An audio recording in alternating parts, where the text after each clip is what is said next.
Good morning everyone, welcome to my channel again. एक बार फिर आप सबके लिए यहाँ पर बहुत ही बेहतरीन क्वेश्चंस हम लेकर आ चुके हैं टीचिंग एप्टीट्यूड के लिए। तो चलिए बिना देरी के स्टार्ट करते हैं आज का सेशन और आप सभी क्लास को ज्वाइन कर लीजिएगा। पहला क्वेश्चन देखिए, क्वेश्चन नंबर 5 है आपका। भारतीय समाज में नैतिकता के ह्रास का प्रमुख कारण है। हमारा टॉपिक चल रहा था बालक की शिक्षा में समाज का योगदान और क्वेश्चन आपके सामने है एंड ऑप्शन है अवैज्ञानिक मान्यताएं, समय के पीछे भागना, शिक्षकों का अपना दायित्व ना निभाना, भौतिकवादी दृष्टिकोण। भारतीय समाज में नैतिकता के ह्रास का प्रमुख कारण क्या है? चार ऑप्शंस आपके सामने हैं।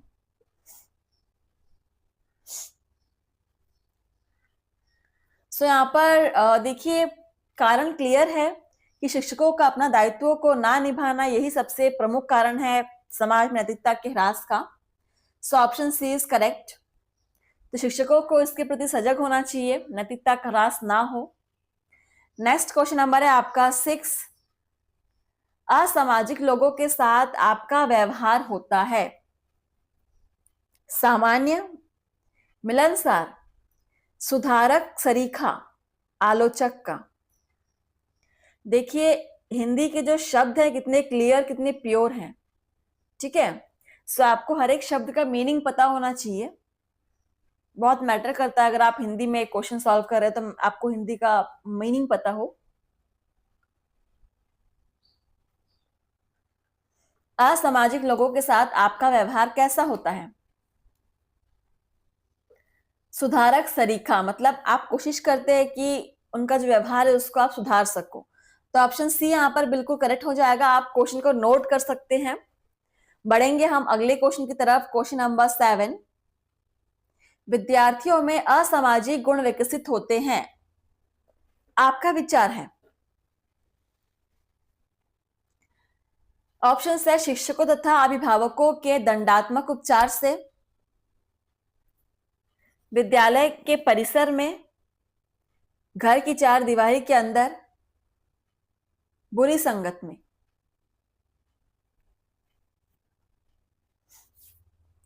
विद्यार्थियों में असामाजिक गुण विकसित होते हैं, तो उसके पीछे आपका विचार क्या है? कोई भी विद्यार्थी बचपन से बुरी संगत लेकर नहीं पैदा होता, ठीक है। जैसा उसको वातावरण मिलता है वो उसी वातावरण में ढल जाता है। तो चलिए सॉल्व करने की कोशिश कीजिए।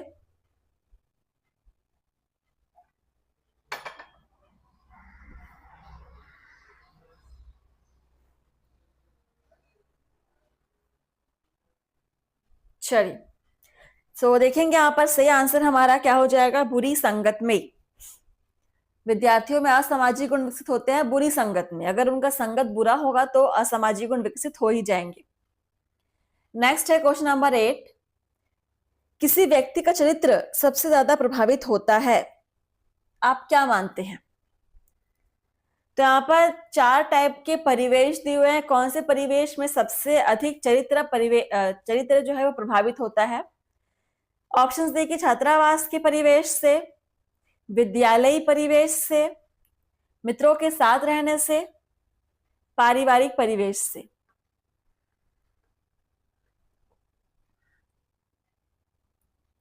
किस टाइप के परिवेश में सबसे अधिक व्यक्ति का चरित्र प्रभावित होगा? क्वेश्चन नंबर है 8।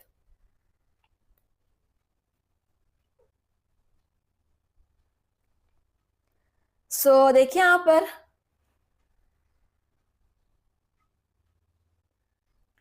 तो यहां पर देखिए किसी व्यक्ति का चरित्र सबसे ज्यादा प्रभावित होता है पारिवारिक परिवेश से, परिवार के परिवेश से, ठीक है। आपके परिवार का वातावरण क्या होता है, कैसा होता है, उसका सबसे अधिक प्रभाव पड़ता है किसी बच्चे पर। तो नेक्स्ट है हमारा क्वेश्चन नंबर 9। आजकल समाज में शिक्षक को पहले जैसी प्रतिष्ठा प्राप्त नहीं है, उस प्रतिष्ठा को पुनः प्राप्त करने के लिए आपका विचार अपेक्षित है, मतलब क्या करना चाहिए शिक्षक को पुनः वही प्रतिष्ठा प्राप्त करने के लिए। बहुत जाहिर सी बात है, ऐसा देखा भी गया है कि आजकल जो लोग हैं वो शिक्षा के प्रति उतने सम्मानजनक व्यवहार नहीं दर्शाते। अगर हम पहले की बात करें तो पहले के शिक्षकों की बात ही अलग थी, उनके नाम से ही लोग उनको रिस्पेक्ट देते थे, बट आजकल ऐसा नहीं होता है, वो रिस्पेक्ट कहीं खो सी गई है। तो उस प्रतिष्ठा, उस मान सम्मान को पुनः प्राप्त करने के लिए क्या करना चाहिए? ऑप्शंस देखिए। शिक्षक अपने कर्तव्य का निष्ठा पूर्वक पालन करे, शिक्षक ट्यूशन के पेशे को छोड़े, शिक्षक अपने आचरण में सुधार लाए, उपरोक्त सभी। बहुत ही इंपॉर्टेंट क्वेश्चन है। वैसे तो हर एक क्वेश्चन इंपॉर्टेंट होता है, लेकिन कुछ कुछ क्वेश्चन जो होते हैं बिल्कुल एग्जाम में बनते ही हैं, और वैसा क्वेश्चन है।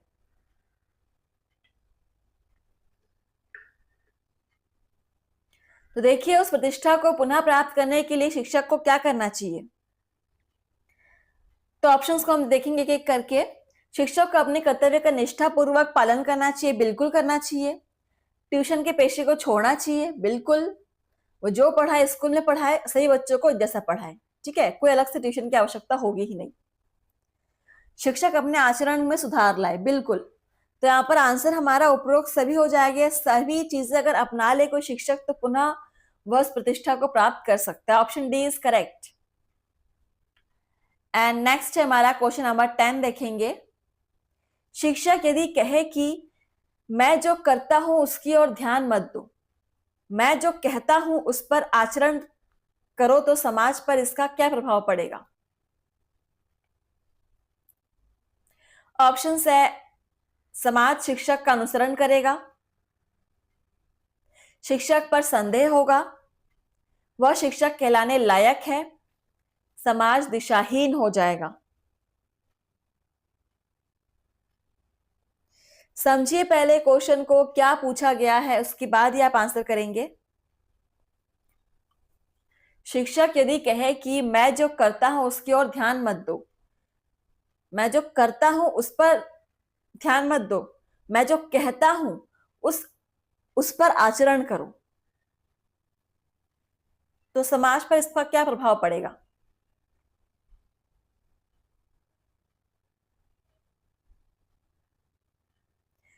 तो देखिए, यहां पर समाज दिशाहीन हो जाएगा, बिल्कुल। Option D is correct.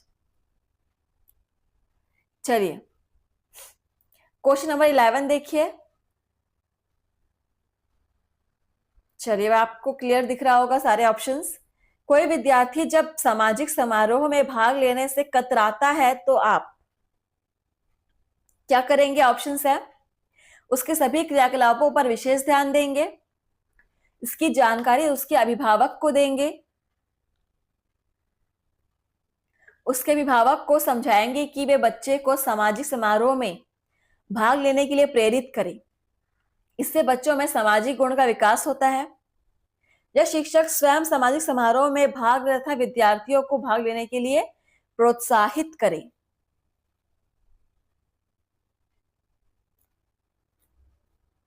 तो कौन सा तरीका अपना सकता है एक शिक्षक बच्चे को सामाजिक समारोह में भाग लेने के लिए? बहुत ही बेहतरीन क्वेश्चन है, और ऐसे ही क्वेश्चंस बन के आएंगे आपके केवीएस, एनवीएस, DSSB, आपके टीजीटी, पीजीटी के एग्जाम्स में। तो देखिए, यहां पर सबसे अच्छा तरीका है कि शिक्षक स्वयं सामाजिक समारोह में भाग लेता था, इससे विद्यार्थियों को प्रोत्साहन करे। ठीक है, ऑप्शन डी इज करेक्ट। आप चाहे तो क्वेश्चंस को नोट भी कर सकते हैं। तो हम आगे बढ़ेंगे हमारे अगले क्वेश्चन की तरफ। देखिए, पहले क्वेश्चन देख लीजिए। मानव मूल्यों में गिरावट आज के युग का एक कड़वा सच है। ऐसे में आप एक शिक्षक के रूप में किस प्रकार की सामाजिक भूमिका का निर्वहन करेंगे? बहुत ही बढ़िया क्वेश्चन था। आप देखेंगे इसके ऑप्शंस क्या है। चलिए ऑप्शंस देखिए।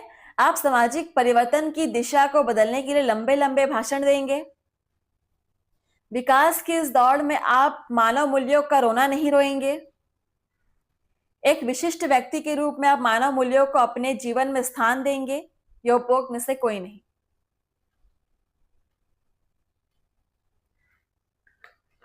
मानव मूल्यों, नैतिकता का बहुत महत्व होता है। सबसे पहले आप क्वेश्चन को समझिए कि मानव मूल्यों में गिरावट के आज का युग का एक कड़वा सच है। बिल्कुल। तो ऐसे में आप एक शिक्षक के रूप में किस प्रकार की सामाजिक भूमिका का निर्वहन करेंगे जब सब तरफ मानव मूल्य धीरे धीरे गिर रहा है, कोई मूल्यों को नहीं मान रहा है, कोई नैतिकता को नहीं मान रहा है। तो इस प्रकार के समाज में आप क्या करेंगे? तो सबसे बेहतरीन आंसर होगा एक विशिष्ट व्यक्ति के रूप में आप मानव मूल्यों को अपने जीवन में स्थान देंगे। ठीक है, क्योंकि ये मूल्य ही है जो हमको जीना सिखाते हैं। ऑप्शन सी इज करेक्ट और बहुत इंपॉर्टेंट था ये क्वेश्चन। चलिए आगे बढ़ेंगे। क्वेश्चन नंबर हमारा है 13। देखिए, बालक के समाजीकरण का उद्देश्य होता है। ऑप्शंस है एक सामाजिक समूह के प्रतिमानों को विकसित करना, व्यक्तिगत सामाजिक समायोजन में वृद्धि करना, समूह मानकों को ग्राह्यशील बनाना, बालक की अभिवृत्तियों, पसंदों तथा विश्वासों का विकास करना। आई होप आप सभी को सेशंस पूरे क्लियर अच्छे समझ में आ रहे होंगे।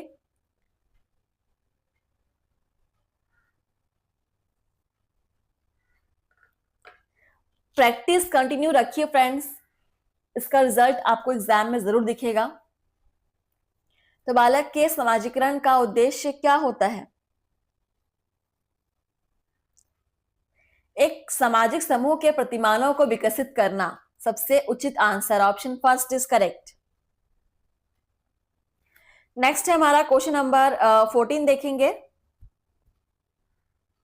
स्कूल तथा समुदाय के बीच अच्छे संबंध के लिए निम्न में से क्या आवश्यक है?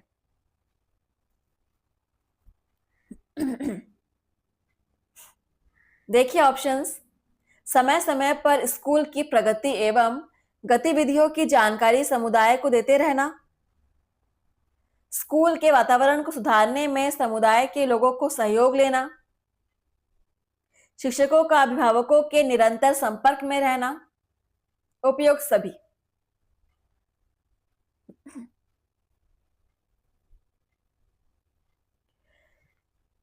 चलिए फ्रेंड्स आंसर कीजिए। बीएड एंट्रेंस एग्जाम्स भी आपके सामने हैं, तो अगर आप बीएड करना चाहते हैं तो आपको टीचिंग एप्टीट्यूड को समझना पड़ेगा और उसके लिए आपको एंट्रेंस एग्जाम क्वालिफाई करना होगा। तो बिल्कुल आप यहाँ प्रैक्टिस कीजिए।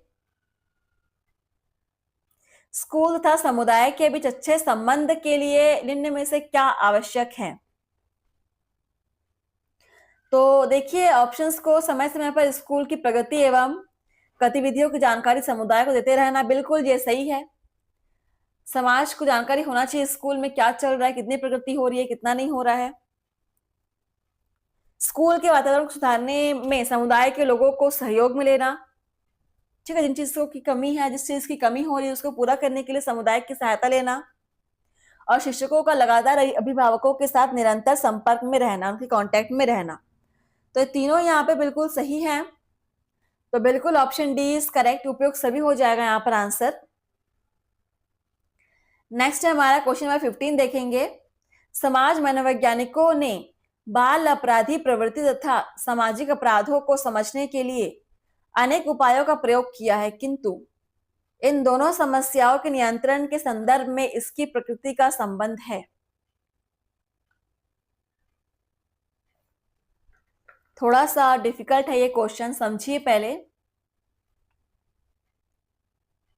ऑप्शंस देखिए, नैतिक एवं धार्मिक धारणाओं से, मनोवैज्ञानिक पहलुओं से, शैक्षिक वातावरण से, कानून सम्मत निर्णयों से।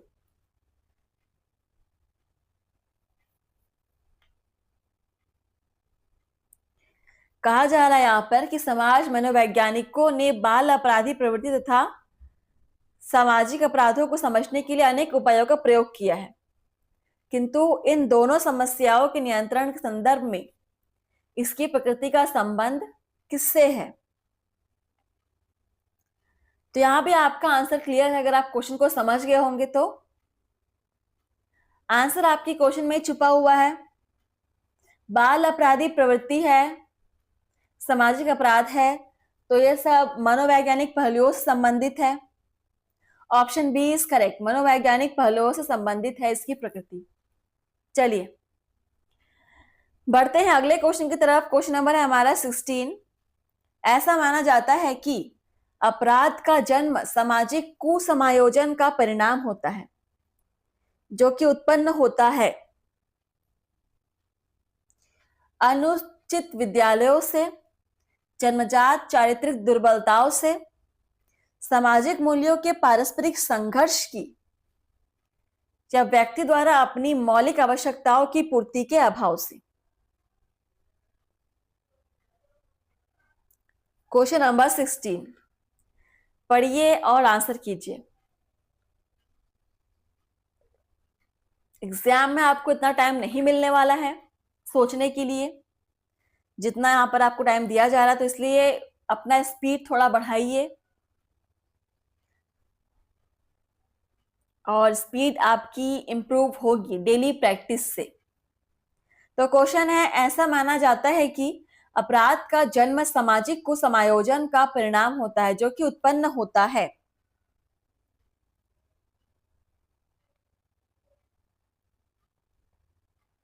व्यक्ति द्वारा अपनी मौलिक आवश्यकताओं की पूर्ति के अभाव से।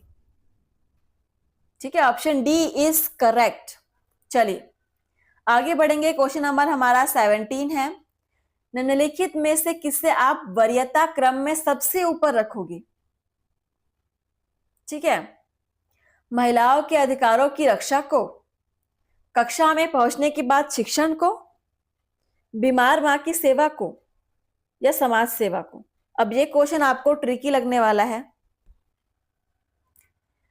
इनमें से कौन सा जो कार्य है, कौन सा ऑप्शन है जिसको आप क्रम में सबसे ऊपर रखेंगे? सबसे पहली प्रायोरिटी आपकी किसके लिए होगी? पहली प्राथमिकता कौन से काम को आप देंगे?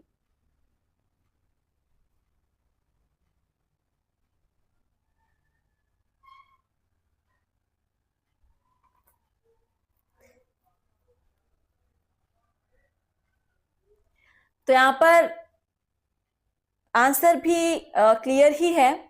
बीमार मां की सेवा को हम सबसे पहली वरीयता देंगे। Option C is correct. ठीक है, बढ़ेंगे आगे। क्वेश्चन नंबर है हमारा 18। एक सेकेंडरी विद्यालय में विद्यार्थियों के सामाजिक एवं प्रजातांत्रिक गुणों को विकसित करने के लिए उत्तम शिक्षण विधि कही जा सकती है? रटंत विधि, प्रोजेक्ट विधि, भूमिका अभिनीत विधि, अभिनीत करके, या व्याख्यान विधि।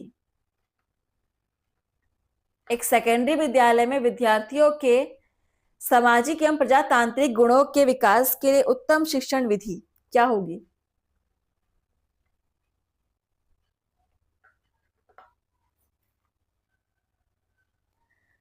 यहां पर सबसे बेस्ट आंसर हो जाएगा आपका भूमिका अभिनीत करके।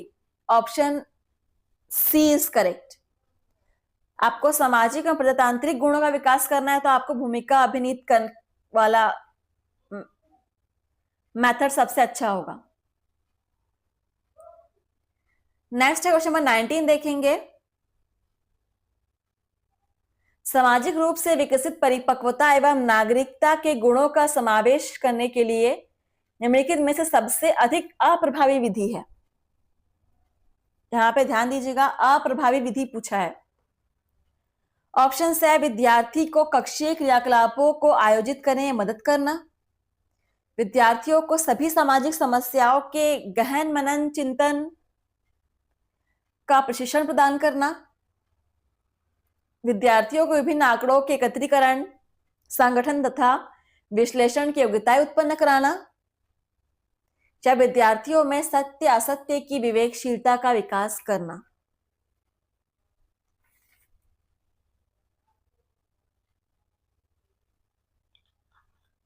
क्वेश्चन नंबर है आपका 19।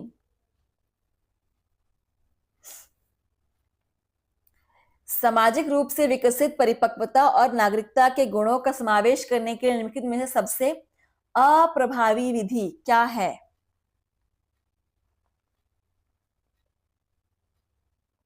तो सबसे अप्रभावी विधि जो है, विद्यार्थियों को सभी सामाजिक समस्याओं के गहन मनन चिंतन का प्रशिक्षण प्रदान करना, ये सबसे अप्रभावी विधि है। Option B is correct.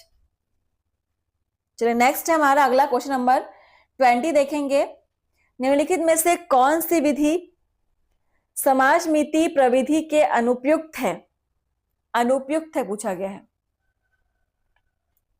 बालक की सामाजिक समस्याओं के निर्धारण में, उन बालकों को पहचानने में जो निर्देशन एवं सामाजिक समायोजन से लाभ उठा सकते हैं, कार्य एवं खेल समूहों के निर्माण में, किसी समूह में नेताओं को पहचानने में।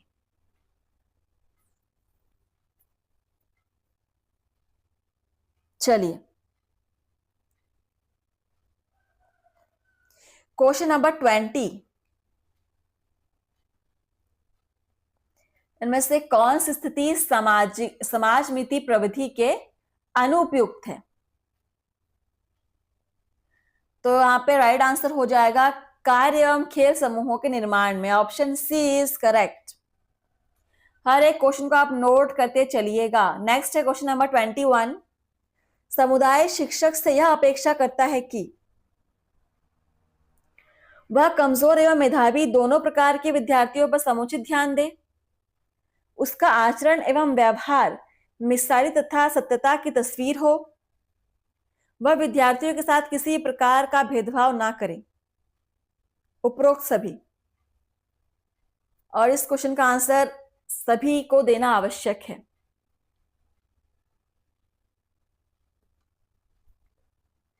क्लास को शेयर कीजिएगा। चलिए तो यहां पर देखिए ए बी सी डी, ठीक है, ये तीनों ऑप्शन बिल्कुल करेक्ट हैं। ये सभी अपेक्षाएं समुदाय करता है एक शिक्षक से कि वो कमजोर और मेधावी दोनों प्रकार के बच्चों पर ध्यान दे, वो सही आचरण और व्यवहार का मिसाल सत्यता की तस्वीर हो उसमें, और किसी बच्चे भेदभाव ना करे। सो उपरोक्त सभी हो जाएगा। Option D is correct. Next हमारा क्वेश्चन नंबर 22 देखेंगे। जिस ईश्वर ने जाति बनाई, हमें उस ईश्वर को त्याग देना चाहिए। नारायण गुरु का यह कथन आपकी दृष्टि में समाज सुधार की भावना का द्योतक है, जाति प्रथा पर एक कटाक्ष है, नास्तिकता का द्योतक है, वर्ण व्यवस्था का विरोध है? बहुत ही अच्छा कथन है कि जिस ईश्वर ने जाति बनाई उस ईश्वर को त्याग देना चाहिए। तो यह कथन आपकी दृष्टि में क्या है?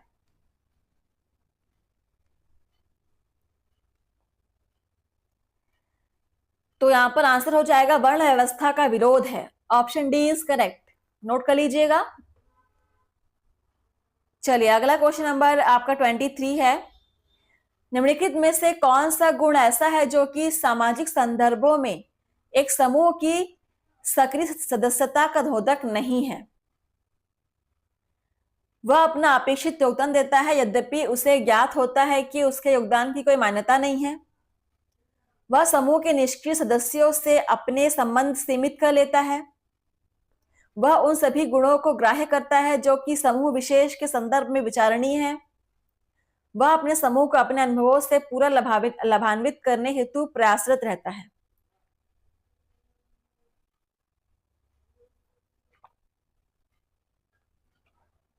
क्वेश्चन नंबर 23 अच्छा क्वेश्चन है, इंपॉर्टेंट है। आप आंसर की जगह सोच समझकर।